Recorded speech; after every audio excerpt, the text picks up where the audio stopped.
You have to marry me. Who's gonna love you now that you have a 13-inch scar across your body? Now, before you judge him for what he said, hear me out. I was 19 years old, and one night, I get a sharp pain in my chest. I fall to the ground, and I can hear this voice. You're sick. Dying. And if you don't do something about it, you're going to die. The next day, I'm in my family practitioner's office, Dr. Martin. Nothing is wrong with you, Christina. Your heart is fine. Your lungs are fine. The chest pain you have is acid reflux. Take this medication, it will help you. Dr. Martin, I still have the pain. Something is seriously wrong with me. I don't have acid reflux. My boyfriend at the time, Alessandro, had mentioned to me, Kri, baby, why haven't any of the doctors ordered a CAT scan? Call the police, Dr. Martin, because I'm not leaving your office without a CAT scan. An hour later, Dr. Martin and I are negotiating, and we negotiated down to an ultrasound and an upper GI. 2 days later, I'm in a hospital across town about to start the upper GI, and a nurse runs in.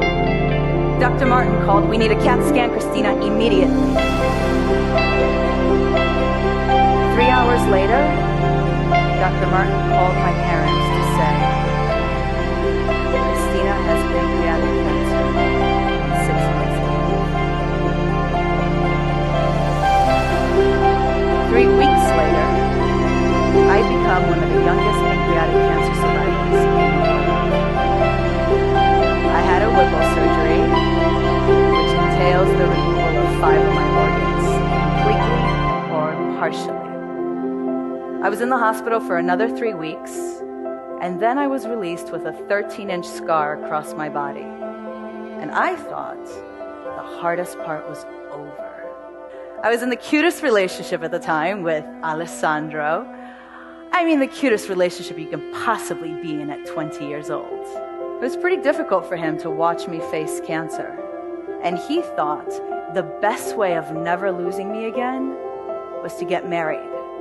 I'm now 20, having an identity crisis, and I was like, whoa, no, not right now. He got upset and scared, and he said, but Kri, you have to marry me. Who's gonna love you now that you have a 13-inch scar across your body? Now, before you judge him for what he said, hear me out, because I agree with you. It's shitty. In that moment, I actually thought about it.